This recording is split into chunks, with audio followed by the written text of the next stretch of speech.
Hello everyone. Well, today's video is going to be like a multi-dayed video. Today I'm going up with my strimmer that I ended up buying. I like to thank Julie. She ended up donating a little bit of money to help towards it. So thank you for that. I much appreciate it. Anything that can help out. But I want to pop up, strim the front, try and get the walkways and just clear a bit of path, and then later on this week I'm going to put some beds in. I've moved a couple of pallets up there and some compost. A friend gave us a lift with about 9 bags of compost, some of my pallets, and new water butt as well. So I've got 2 water butts up there. So I'm going to pop up now, see if that other water butt is actually collected where I've moved it, and start strimming down. So the main bit I needed to strim was just at the front of here. But I will be, after I've done here, be doing bits in there as well. We'll go check if that water butt's collected anything. So we'll put this one down here, and I'm sure from the old video it did show water was coming down here. Have I got anything? Tell you that can't be. Do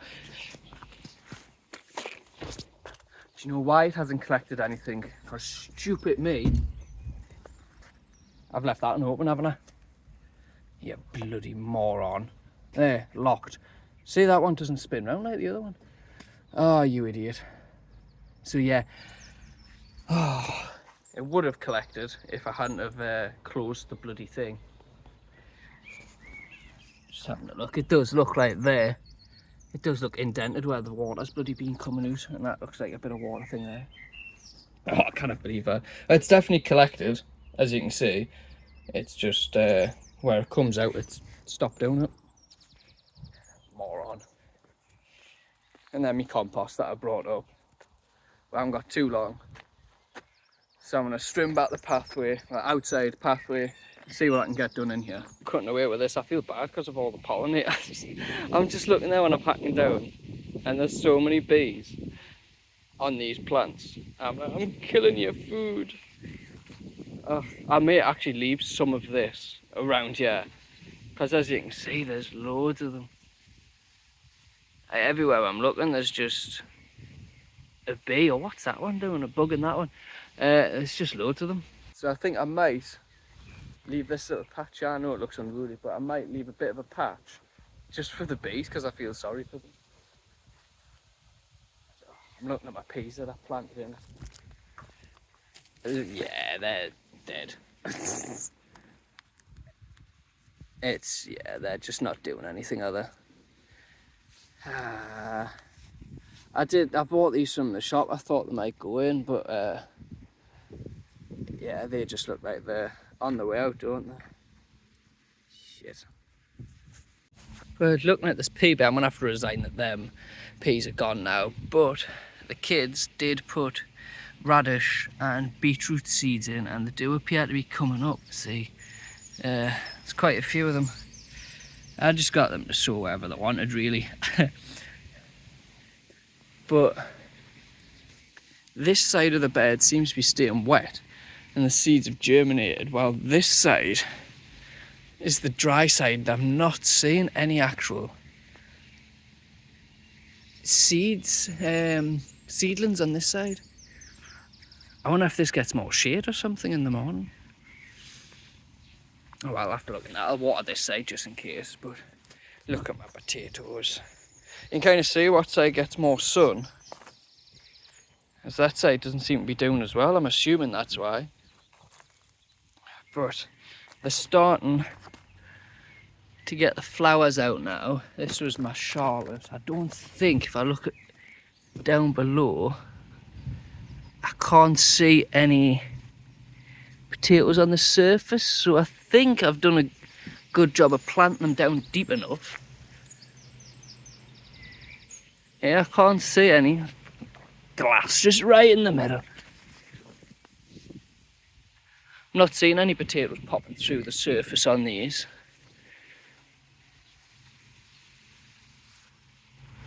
And my main crop, I did mulch them, and I'm not seeing, just de-weeding some, I'm not seeing any potatoes popped up on the surface, which is my main thing, was to mulch around them. But I think I've planted deep enough with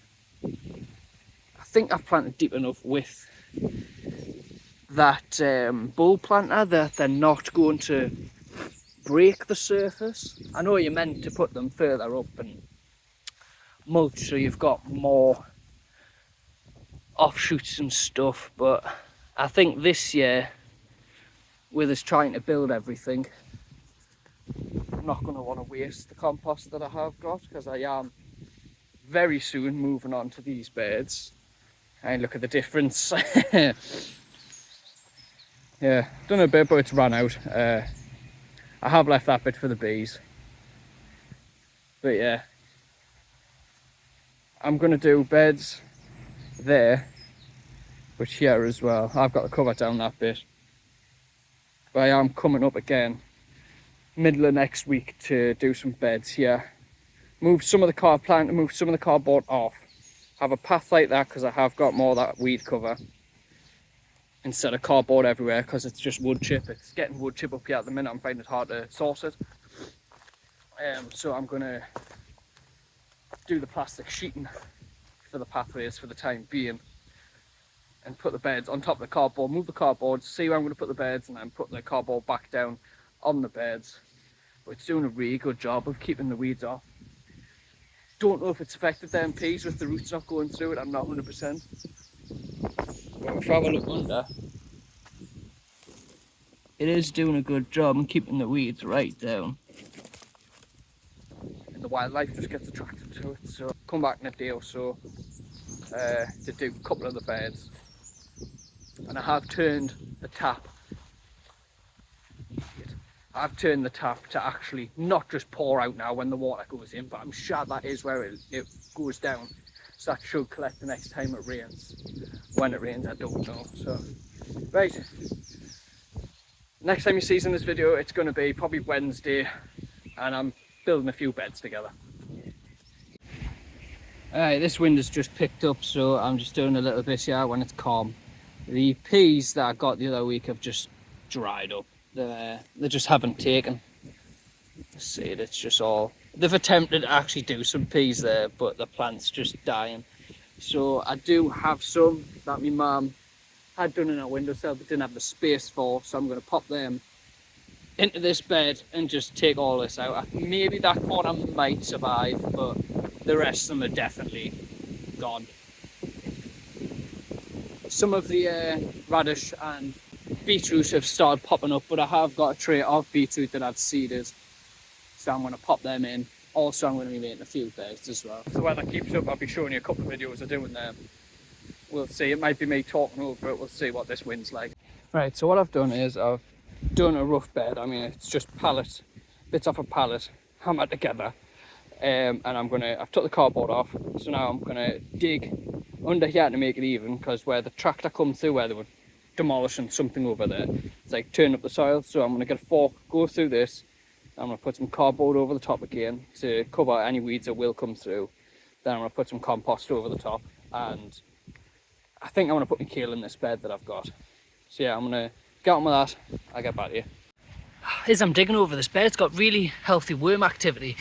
I didn't particularly want to dig it, but it's all the different rubble and glass. If you've ever watched any of these other videos, it's just so full of rubble. I do feel sorry digging up the worms, but I will make it up and getting some compost for them. But it's just so glass and rubble, so I'm digging it down just so there's not all the rubbish underneath the cardboard when I put it down, because the roots will eventually go down there. So yeah, I'm just doing a light dig over, getting most of the rocks out. Right, so the bed's all dug over. And I'm going to put some cardboard on and get the compost on top too. I've done the best to even it out, but it's just horribly uneven off that tractor. Even like the walkway I'm on right now dips down, and I'm hoping when I get some wood chip that'll even it out. Alright, cardboard down the best I can. I want to wet it down. I've seen people wet it and then put the soil on top, so I'll do that.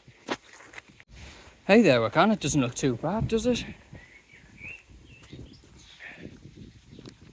That's one. I'll try and get another one in. It's just matching up pallet wood be able to get a bed. So I'm gonna have a look, see what planks match up to each other, and then do another bed right behind us, and it should roughly be level with the potatoes. There we go, bed number 2. That don't look too bad for them being well, 3. I've just got the pallets for nothing, so I'm waiting on what I can. I don't see the point in spending loads and hundreds of pounds on raised beds to then save money on vegetables. Like I can't justify the price of paying £100 to £200 plus for a raised bed to then maybe it pays you back in like 6-7 years. I'm wanting it now or next year. So the most thing that's costing me on this plot at the minute is the soil and the water butts, but I think the water butts are a necessity. I mean, now I've got 3. That one that's like snap is working in that corner. That one's collected a little bit. I did leave the tap open, you'll see it before earlier in the video. And then that big it's full and the lid's on now. Right, so for now I'm going to pop some kale in that one. And I haven't particularly brought anything else down with it. I've got leeks which I won't be able to do. I'm thinking putting some of the beetroot in and some of the nasturtiums in just to have something actually on the bed. Just so there's something there and it stops the weeds, and I mean you can eat nasturtiums as well. So yeah, I'm going to pop them in them beds. I think that's it with time after that, because I don't think I can make another bed today. I am coming Sunday, see what I can build then. I'm going to take some more pallets here or dismantle the ones I've got there to make some thicker, well, thinner, no, smaller beds, maybe a bit taller for carrots perhaps. So yeah, I'll get on to that. So the wind did get a bit too much at this point, so I've had to voice over this part. So I'm just popping the kale in the bed. Most of them I did sow individually to the cells, but there are a couple that there are multiple seeds. I will just split them apart. Now with this one, I don't know how a leek managed to get into the seed tray, but it must have just fallen in. With it having 2 plants, now I just split the root ball up in half and separate them out. Hopefully it hadn't disturbed them too much that they're not going to grow. So here's the pea bed. We planted these all the fresh peas that I got from my mother's, and also I've popped the beetroot around the edge as well, in with the little seedlings. Hopefully these will turn into beetroot while the seedlings are taking their time to turn into it, so hopefully it's going to be a succession crop. Right, so we'll have a little look what I've done there. I'm quite proud of it. Right, first bed. I put some of the remaining beetroot in, the nasturtiums. I always trip up their name. And then I want to say I put leeks in. I just thought, well, I'll whack it in. I'm not going to have a bed properly for leeks this year. I'm not going to have anything that's like deep down from the going, so I've just popped them in to see what happens. I don't know what happens when you put clumps of leeks together. Maybe just little leeks. We can still use them probably, so we'll see. Then, second bed, I put the kale in. And then I thought, what the hell, I'll put the cauliflower in as well. Just yet again, don't know for how many beds I'm going to make this year. So I've put the cauliflower in, and I've also put the nasturtiums around the place. Very windy, so I don't know if I'll be able to talk. We'll see if I can edit to make it better. But nasturtiums around just as a slug sacrificial plant. So you get long enough for everything else. Then potatoes, I've just given them a good water, even though it looks like it's going to rain. But the second earlies are starting to flower now. So the main crop, I'm not sure if I want that or not yet. That seems to be the only one that is. The rest of them don't seem to be. If you can let us know if main crop should be flowering yet, I'll say 1 or 2 more there, to be honest. And after me blunder the other day with a water barrel, I did turn the tap to off. So now it is actually collecting water, not too much. My broken one is actually collecting a bit of water. I've just used it to water all that, so it hasn't went completely useless. And that one's still full, so everything else is fine. I'd won a little Instagram competition for some Kai & Co compost. It was a 3-litre bag, but I'm going to attempt to use it to maybe grow a chilli in to see what it's like. This one does have actual nutrients in it, unlike the other stuff where it's just for seedlings. So if anyone's used that before and thinks it's good, thinks it's bad, if you just want to let us know in the comments. Apart from that, I think that's it for today. We will be back on Sunday. I'm going to record one up here with the kids, see what I can get done there. Finish. I'd like to thank Julie for our donation. It helped towards me trim out the cut back a lot of this. Not, I didn't do the best job, but yes, I'd like to say a very big thank you to Julie. I don't expect it. I don't ask for it. It's there if people want to. But I'm very grateful, as always. And as well to Victoria, who did donate as well to help with the water barrels and the compost. I'm very grateful, and it is helping a lot. So thanks everyone for watching, subscribing, liking, donating, the people that have. I'm very, very, very, very grateful. And as always, I'll see you in the next video.